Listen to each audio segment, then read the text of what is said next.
자, 그러면 이번 시간은 또 우리 박병창 이사님과 함께 네. 예, 우리 시장 한번 살펴봐야죠. 자, 어서 오십시오. 어서 오세요. 네, 반갑습니다. 아, 이제 진짜 올해 마지막 주가 시작됐습니다. 29, 30, 내일까지입니다. 그쵸? 예. 그리고 오늘 내일까지만 장은 열리고, 당이 열리고 예, 31일 쉬고 1일 쉬고 2일 날 열리고. 2일 날 다시 열리죠. 네. 네.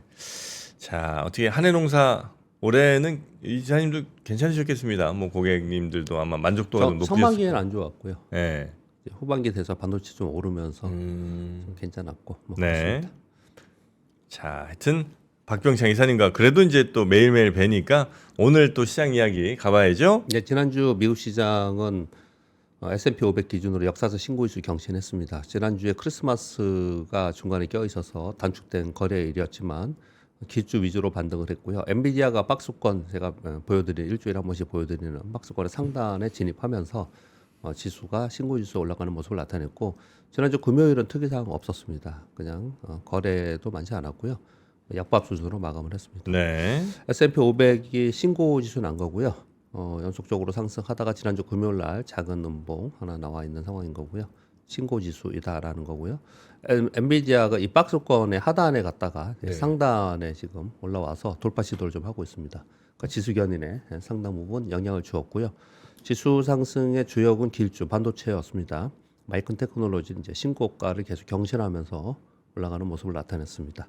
길주 위주의 움직임이었고 중간에 휴장이 좀 있었는데 엔비디아가 지수 상승에 기여를 좀 하면서 신고지수가 낮다 그렇게 말씀드리겠습니다. 우리 시장은 지난주에 코스피 1.6%, 코스닥 1.3% 올랐고요. 지난주 금요일 날 움직임도 좀 특이했습니다. 지난 한 주 동안 개인들이 7.3조 팔았어요.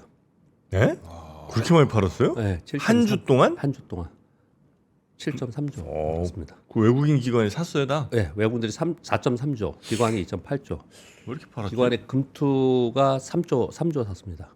합쳐서 7.3조 샀습니다. 그러니까 거의 대부분 패시브의 기계가 샀다라고 보시면 될 것 같고 외국인들은 반도체만 샀다라고 보시면 됩니다. 지난주 금요일 날 플러스 0.53% 시작했거든요. 종가가 플러스 0.51이에요. 네. 움직임이 없었습니다. 네. 그런 가운데 지난주 금요일 하루만 개인들이 2.4조 팔았어요. 외국인들이 1.7조 사고 기관들이 5천억 샀습니다. 그런데 삼성전자 단일 종목에 외국인들이 1.2조 사고 SK 하이닉스를 7천억 샀어요. 2조 샀습니다. 그러니까 외국인 전체 순매수보다 이게 크죠. 네. 외국인들이 삼성전자, SK 하이닉스 두 종목 매수한 게 네. 외국인 전체 순매수보다 크지 않습니까? 네. 금액이. 그러니까 반도체만 산 거예요. 그냥. 아. 지난 9월, 10월 때처럼 반도체만 그냥 사고 그리고 국내 기관들 중에서 프로그램 매수가 반도체를 계속해서 연속적으로 샀습니다. 그러니 지수가 플러스 0.53 시작했는데 삼성전자가 지난주 금요일에 5.3% 급등했거든요. 역사적 신고가 경신했습니다. 금요일 날.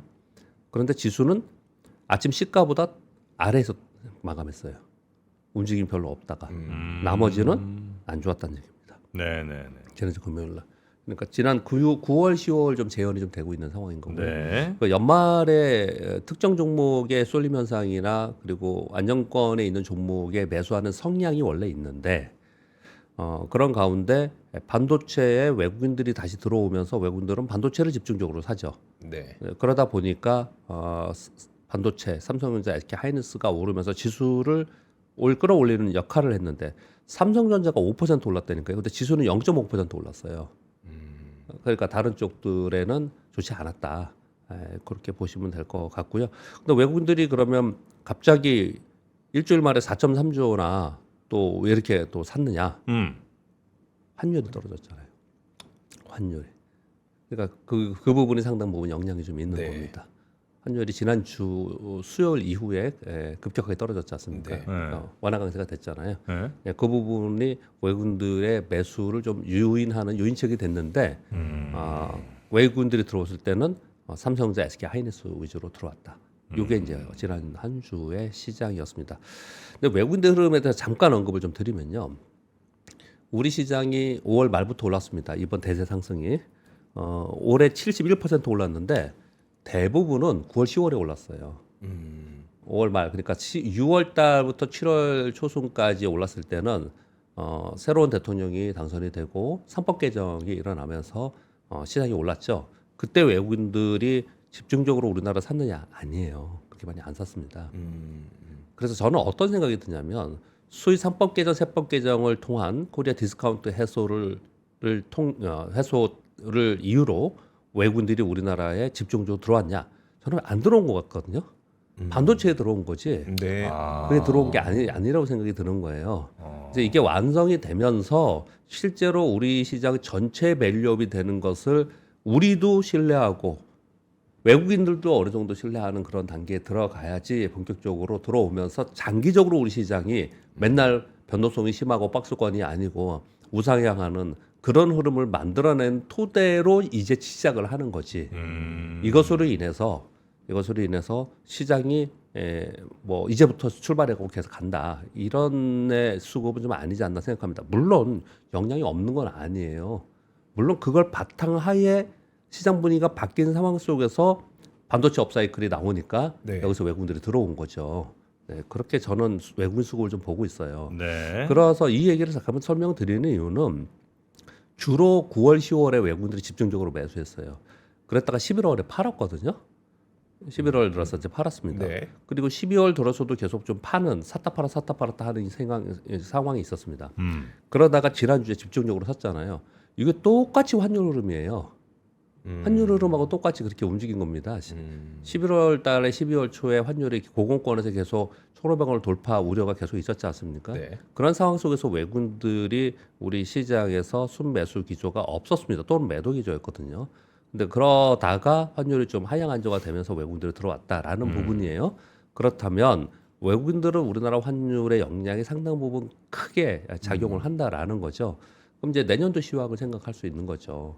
하나는 첫 번째는 무조건 환율이 하향 안정화 돼야지만 우리 외국인들의 순매수를 우리가 기대할 수 있는 부분인 거고 네.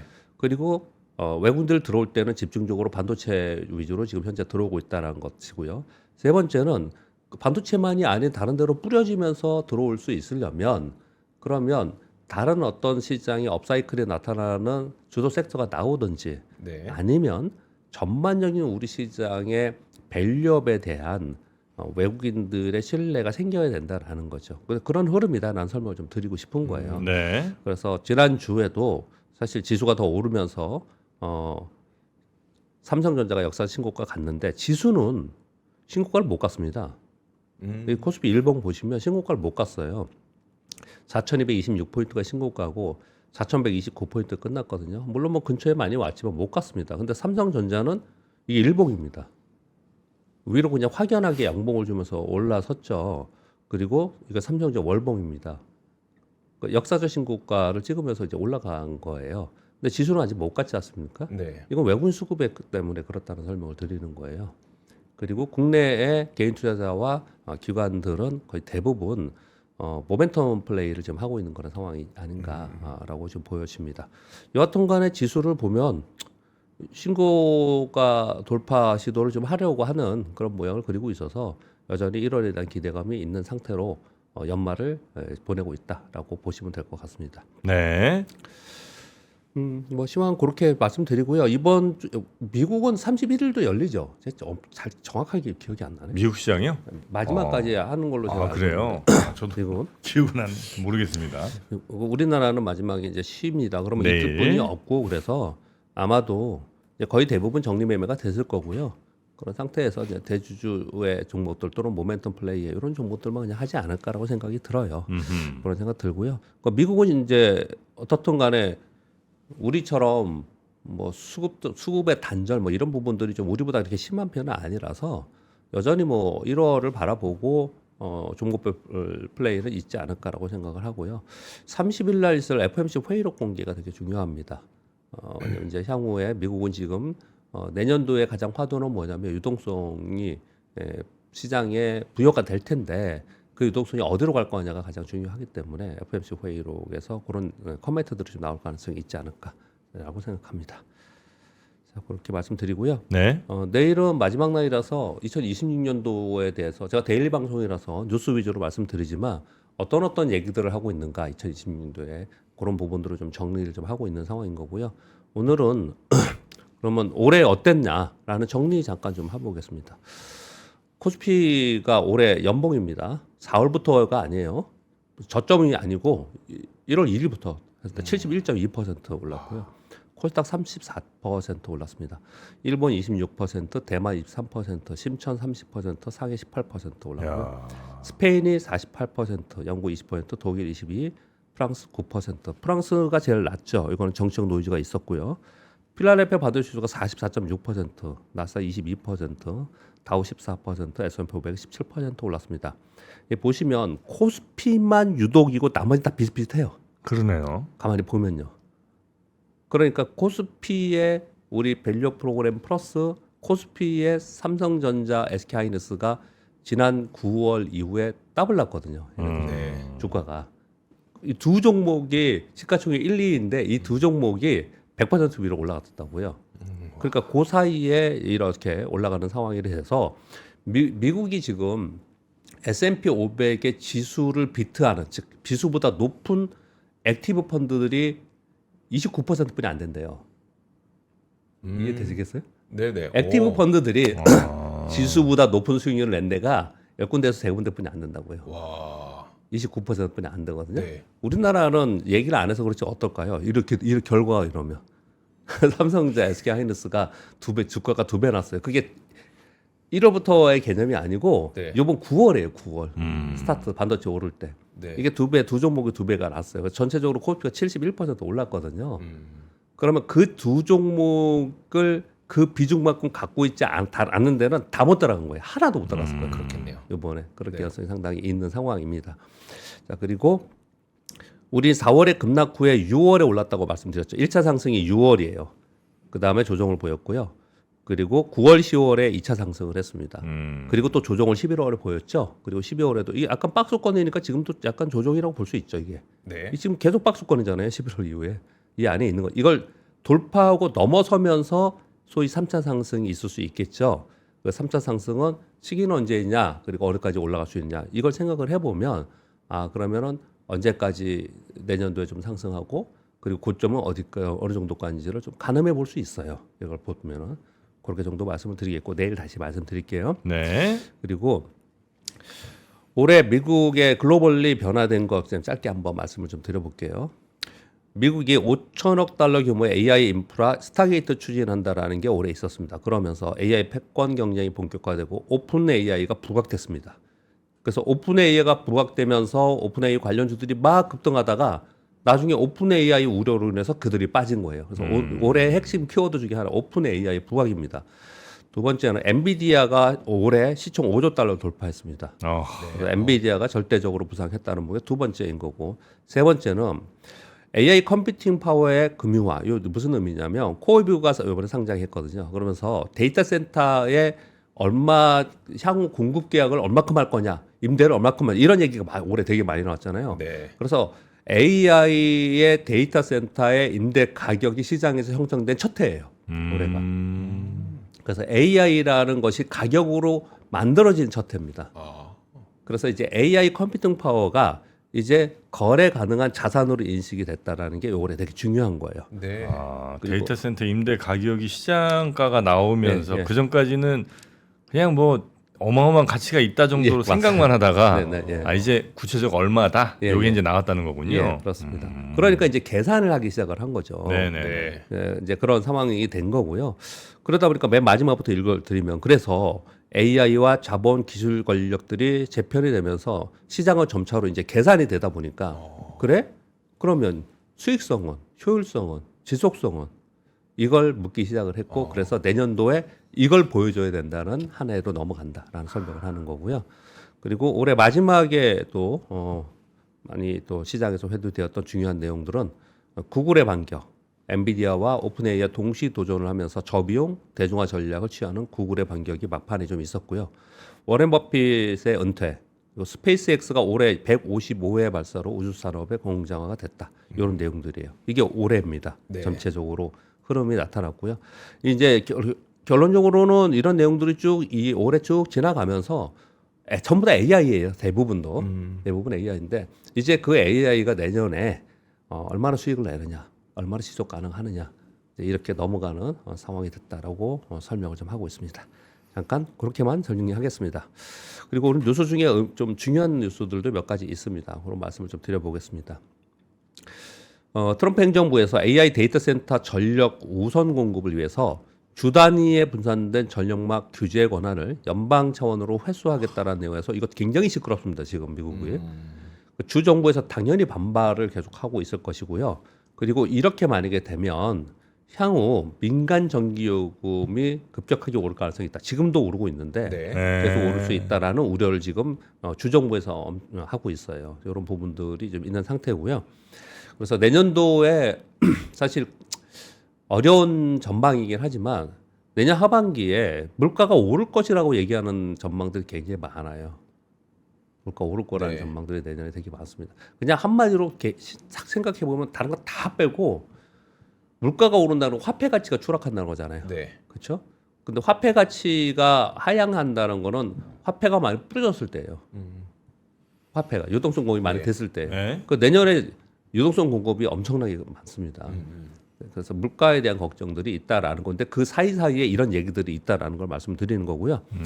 이번 3번은 부동산 관련된 건데 이것도 내년에 얘기가 있을 가능성이 상당히 있습니다. 중국이 드디어 부동산 구매 요건 완화를 하겠다라는 발표를 했다고 합니다. 특히 이제 베이징에서부터 출발을 하는데요. 다른 쪽도 이제 대도시에 지금 하는 겁니다. 부동산이 이제 장기 침체에 있습니다. 그래서 베이징에서도 구매 요건을 완화하고 구매 요건 완화한다는 건 뭐냐면 뭐 이런 거예요. 뭐 두 자녀 있으면은 뭘 하고 있을 수 있고 몇 년 보유해야 되지 뭘 하고 이런 조건들이 있잖아요. 네. 우리나라처럼. 그걸 완화해서 부동산을 살 수 있도록 하겠다는 거고 네. 대출 이자율 규제를 완화한다라는 거예요. 이제 서서히 이렇게 한다라는 거는 어느 정도 이게 부동산에 대한 규제를 강력하게 하다가 이제 그것으로 인한 내수 부진이 있었지 않습니까? 이제 이거 살리려고 하는 요건 얘기 중에 하나인데 우리가 잘 인지 못한 것 중에 하나는 뭐냐면요. 지난 30년간의 역사를 봤을 때 가장 먼저 우리가 하는 그러니까 조그만 데 국가들 빼놓고요. 우리가 잘 인지하지 못하거나 우리 시장에 영향을 주는 국가들 빼고 부동산 보분계가 일본에서 있었죠. 네. 그리고 굉장히 오랫동안 일본이 어려웠지 않습니까? 그 다음에 부동산 보분계가 있었습니다. 어디예요? 중국. 미국입니다. 미국. 리먼 사태가 부동산 보분계였어요. 네. 미국의 부동산 버블 붕괴가 있었습니다. 그렇죠. 그리고 나서 중국의 부동산 버블이 있었어요. 10여 년 전에 우리 그 9시 뉴스에 보면은 뭐 중국의 어느 지역인데 아파트 전왔는데 뭐 유령도시다. 네. 기억나시죠? 그런 예, 얘기 한 예. 거 막 기억나시죠? 그리고 나서 뭐 홍대 부도나고 이게 꽤 오랫동안 이러고 있는 거예요. 근데 전 세계에 크게 영향을 주지 않았죠. 왜냐면 이게 사회주의 국가라서 그런 거라고 저는 생각이 들어요. 자기네들 내부적으로 엄청나게 안 좋은 거예요. 네, 그러면서 좀 뭔가 변화가 좀 생기고 있는 상황인 거거든요. 그래서 이런 걱정을 하시는 분들이 있습니다.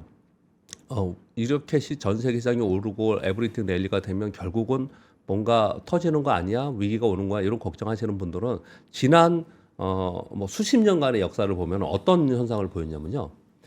대륙 간 이동이 있어요.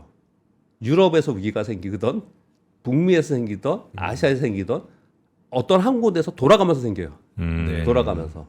그리고 위기가 어떤 때는 부동산에서 어떤 때는 채권에서 어떤 때는 외환에서 즉 외환이 생겼는데 그 다음 위기가 또 외환에 생기지 않았다는 거예요.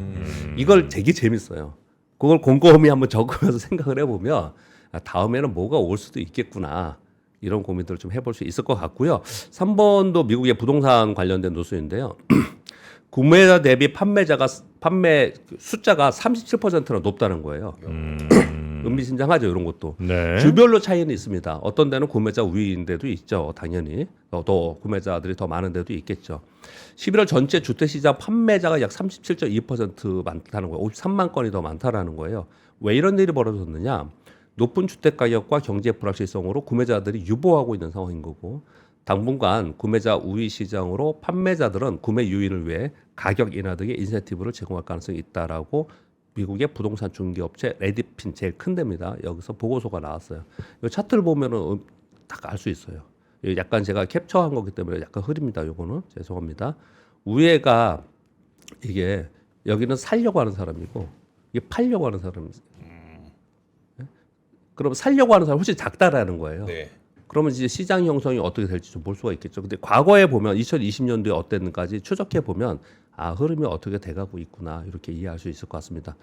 자, 이런 것들은 그냥 조금 빨리 넘어가고 뒤에 내용들 좀 해보겠습니다. 이 4번 뉴스가 우리 주식 투자 하시는 분들은 좀 중요합니다. 요즘에 보면 제가 얼마 전까지 월가의 뉴스를 전하면서 비트코인 가격이 올라야지 기술주가 오른다. 비트코인 가격이 나스닥이다. 이렇게 월가에서도 설명을 그렇게 했어요. 네. 그런데 요즘에 어때요? 지수가 기술주들 반등했죠. 네. S&P 500 역사적 신고됐죠. 그리고 금가격 신고가 형성 계속하죠. 근데 디지털 금이라고 하는 비트코인은 못 올라가고 있어요. 마이너스 30% 빠지고 밑에 계속 있습니다. 그냥 네. 얘가요. 12만 원 달러 위로 올라가다가 8만 달러 초반까지 갔다 지금 8만 중반 위에 있습니다. 9만 달러 살짝 아래에 있습니다. 이걸 가지고 얘기들을 하는 겁니다. 암호화폐 전문 매체에서 이런 얘기들을 해요. 2025년 중반까지는 비트코인, 금, 나스닥의 높은 동조 현상이 나타났는데 최근엔 상관계가 0에 근접하다는 거예요. 오히려 거꾸로 최근에 마이너스 0.3까지 갔었어요. 거꾸로 간다는 얘기예요. 네. 그거는요. 비트코인은 더 이상 기술주도 안전자산도 아닌 새로운 시장 국면으로 접어들고 있고 자체적인 시장 체계를 형성하는 단계에 있다. 이렇게 설명했거든요. 저는 이거에 그렇게까지 동조하지는 않고요. 이 사람들은 이렇게 분석을 하는 거라는 걸 읽어드리기 위해서 이걸 적어온 거고요. 시장의 평가가 중요하다고 생각해요. 이게 중요하다고 저는 생각합니다. 일본 금리 인상 후에 단기 자금들이 요 설명 드렸습니다. 일본이 금리 인상할 때 비트코인이 어땠다고요? 빠졌다가 나중에 다시 올라왔다고 제가 구체적으로 차트와 수치까지 하면서 설명을 드렸어요. 네. 요번에도 일본이 금리 인상했죠. 근데 그 전에 비트코인이 빠졌어요. 다 회귀를 했거든요. 근데 요번에 그렇게까지 회귀를 빨리 못 하고 있어요. 회귀할 거라고 이제 믿겠죠. 이제 그쪽에 투자하시는 분들은 그런 흐름을 보면요. 근데 빨리 회귀를 못 하고 있어요. 왜 그랬냐를 보면 일단 일본 금리 인상할 때는 비트코인이 좀 빠졌어요. 코인에서. 그리고 그 사이에 이번에 어떤 일이 덧붙여 있었냐면 미 재무부에서 단기채를 대량으로 발행을 했습니다. 단기채권을. 네. 그러다 보니까 자금들이 그쪽으로 다 간 거예요. 그래서 어떤 일이 벌어졌냐? 미국의 금융권 안에서 단기 자금이 부족하다라는 얘기가 나온 거예요. 네. 그래서 결론적으로 어쩔 수 없이 미국이 QE는 아니다라고 하면서 단기 채권 위주로 400억 달러씩 사줘서 QE를 시장 유동성을 제공하겠다 이렇게 얘기를 한 거예요. 네. 이게 같은 개념입니다. 왜 비트코인이 빠졌었고 그리고 이번에 어떤 일이 벌어졌고 그러면 단기 자금이 풍부해져야지 비트코인이 오르고 성장주가 오르고 나스닥이 더 오를 수 있다는 걸 설명하는 거예요. 시장에서 그렇게 얘기를 하는 겁니다. 그래서 코인은 단기 자금 수급이 굉장히 중요하다는 거예요. 그래서 이번에 연준에서 해줬기 때문에 반등을 그때 한 거고 네. 그리고 이게 진행이 되면서 다시 올라올 수 있는 게 있는데 기회가 될 수 있는데 이 흐름을 반드시 봐야 된다. 이 기술주랑 코인 시장에서 봐야 된다 얘기를 하고 있는 거. 근데 금은 왜 그렇게 견조하냐? 금은 단기 자금의 성향이 아니고 장기 자금이에요. 중앙은행들이 장기로 막 그냥 사고 있는 거잖아요. 네. 그래서 그게 다르다라고 얘기를 하고 있는 거예요. 그래서 금과 백금이 뭐 계속 오르는 여러 가지 이유가 있겠지만 중앙은행들이 지속적으로 장기적으로 산다라는 얘기인데 이것도 차트를 하나 가져왔는데요. 보시면 이 노란 선이 금 가격이에요. 금 가격이 치솟고 있는 모양인 거고요. 그리고 요 파란 선이 지금 중앙은행들이 금을 사고 있는 거예요. 금을 사고 있는 거. 그리고 그 조금 여기에 옅은 파란색 있잖아요. 네. 요거는 올해만 사고 있는 거예요. 올해 이만큼 지금 사고 있다라는 얘기 지금 하고 있는 거예요. 그러니까 중앙은행들이 엄청나게 사고 있다라는 표현을 좀 쓰고 있는 거예요. 네. 그러니까 장기적으로 여러 가지 이유에 의해서 중앙은행들이 사는 게 있지만 그냥 수급적으로 우리 주식시장에서 이해해야 되는 부분 중에 하나는 단기 자금이 풍부하냐 유동성을 QE를 제공하더라도 과거에 있잖아요. 시간이 이렇게 많지 않지만 과거에 연준에서 대규모 유동성을 시장에 뿌려주고 있는 상황인데 이상하게 원자재가 하나도 안 오르는 금도 안 오르고 하나도 안 오를 때가 있었어요. 그때는 왜 그랬냐면 그 돈이 여러분 기억나실 거예요. 그 돈이 전부 은행에 있었어 그냥 금융권 안에 있었어요. 네. 실무로 가지도 않았고 주식시장도 안 갔어요. 그런 시기도 있어요. 그 돈이 어디로 가느냐가 되게 중요하다라는 걸 설명을 드리는 거예요. 네. 지금. 그래서 지금 연준이나 미국 재무부에서 어떤 경기 부양 정책이나 아니면 시장 유동성 정책을 위해서 돈이 풀려 나올 때 네. 그게 어디로 가느냐에 따라서 그 돈의 흐름의 방향대로 거기에 상품 가격이 오르는 거예요. 이게. 그래서 지금 비트코인과 기술주 이런 부분들은 단기 자금의 동향을 보는 게 굉장히 중요하고 다행스럽게 이번에 연준에서 단기 채권 위주의 QE를 진행을 좀 하고 있는 상황이라서 거기에 대한 기대를 좀 가지고 있다라는 겁니다. 되셨죠? 이해되셨죠? 네. 그리고 도무라 증권에서 범용 메모리 기업들 이거 뭐 삼성전자, 마이크론, SK하이닉스 얘기하는 거예요. SK하이닉스 먼저 얘기했는데 섭섭하시겠다. 삼성전자, SK하이닉스, 마이크론 4분기 이후에 실적 전망치를 상향했습니다. 일단 우리는 뭐 마이크론 빼고 삼성전자하고 SK하이닉스만 가져왔는데 다른 데에서 나온 것보다 훨씬 높게 불렀어요.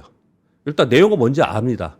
구매자들이 선제적 구매하고 공급사들이 가격 인상 계속하고 있는데 그래도 계속 뭐 맞춰주고 있다. 지금 한간에 돌아다니는 그 뉴스 여러분 보셨죠? 마이크로소프트 협상하다가 열받아서 나갔다. 그것도 회의장 보셨죠? 뛰쳐나갔다. 네. 네. 아 그래요? 못 들었어요? 아 저는 못 들었습니다. 이거 몇 건 달라 그랬는데 안 된다 도저히. 네. 그러니까 그냥 책상을 팍 치고 뭐 나갔대나 어쨌다는. 누가 나가요? 마이크로소프트 담당 구매자가 어. 그 정도까지 지금 이게 또 얘기가 있는 상황이에요. 그런데 이 메모리 공급사들의 공급 증가는 빨라야 2028년이 될 거다라는 거예요. 왜냐하면 지금 증소를 이제 시작을 하고 있기 때문에 네. 그렇다는 거예요. 그래서 내년도 영업이익 전망치를 노무라에서는 여태까지 나온 것 중에 제일 높은 것 같아요. 삼성전자 133조 원, SK하이닉스 109조 원. 와. 지금 블룸버그 컨센서스 전체가 삼성전자 93조 원이고 SK하이닉스 80조 원 정도 되거든요. 엄청나게 높게 여기서 그러네요. 우리나라에서 나온 애널보다 훨씬 더 높게 불렀습니다.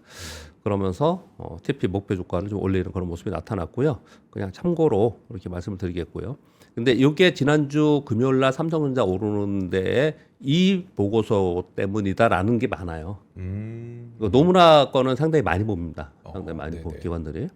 그리고 삼성전자 요거 읽어드렸는데 4분기 매출 총 밸류에이션 되게 낮게 줬네요. 그러니까 진짜 밸류에이션은 또 낮게 줬어요. 네. 그거에 비해서는 네. 비해서는 그리고 삼성전자와 SK하이닉스의 4분기 매출 총이익률이 63에서 67%될 것 같다라는 얘기들을 트레이드포스의 내용들을 좀 말씀을 좀 드렸고요. 그리고 요게 또 아직 이거 처음에는 단독에 나왔는데 지금은 뭐 다 뿌려져 있어서 그냥 저도 가져오는 거예요. 삼성전자 HBM4 있잖아요. 네. 이거 양산을 내년 뭐 초반까지 콜 테스트하고 양산 준비하고 내년 하반기에 뭐 이랬거든요. 네. 2월 26일부터 양산할 수 있다라고 보도가 나오고 있어요. 그러면 이제 양산하기로 공급 계약이 된 게 아니고 네.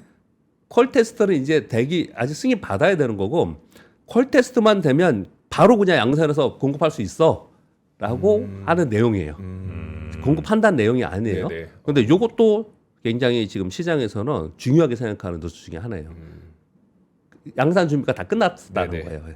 그런 얘기를 좀 하고 있는 상황인 거고 그런 상황 속에서 평택 오라인 공사 재개 등 생산 능력 확대 추진을 위해서 그 가스 화학물질 원래 이 골조하고 공장을 짓잖아요. 네. 이거 먼저 하고 그 다음에 공급 설비를 하고 그러는데 지금 같이 지금 발주하고 있다라고 해요. 빨리 진행을 하려고 이런 얘기를 좀 하고 있어서 여기에 관련된 종목들이 급등했습니다. 금요일날. 이 뉴스들이 다 주가 움직임과 연관이 있기 때문에 가져오는 거예요. 네. 그렇게 말씀드리겠습니다. 그리고 엔비디아의 전력 수요 대응 위한 기술 정책 변화 이건 우리 많이 들었던 내용이죠. 네. 기존 AC에서 DC 전원 구조로 전환하고 공랭에서 액체냉각 표준을 한다는데 이 얘기를 뜬금없이 왜 다시 하느냐? 이 내용이 뭐냐면 지금 연말이니까 내년도에 어떤 기술 어디 뭐 이런 게 많이 나오잖아요. 네. 이게 2027년까지 전환이기 때문에 내년도에 다 이거 준비해야 된다는 얘기를 하는 거예요. 그러니까 내년에 이슈가 될 수 있다라고 얘기하는 거고요. 대부분 내년 얘기고 좋은 얘기긴 한데 2차 전지인 LG에너솔루션 지난번에 포드하고 9.6조 원 계약폭이 있었잖아요. 네. 근데 이번에는 또 미국 업체하고 미국 업체가 배터리 사업 철수하면서 3.9조 원 규모의 공급 계약 해지했다는 내용이 나오는데 근데 이거는 재무적 타격이 있는 게 아니고 원래 수주를 예상 수주가 있었는데 수주가 감소한 네네. 내용이라고 이제 회사에서 이제 발표하고 있습니다. 9번 뉴스는 미래셋에서 코빗을 인수한다고 하네요. 코빗의 1대 주주, 2대 주주 지분을 몽땅 다 미래에셋에서 사는 겁니다. 근데 미래에셋에 살 수는 없어요. 금융회사이기 때문에. 네. 그래서 미래에셋 컨설팅을 통해서 이 기존 주주 지분을 몽땅 다 산다고 합니다. 그런데 왜 이제 뉴스에는 이렇게 나오는 거죠. 전통 자산과 디지털 자산 업계의 결합으로 인한 시너지 효과.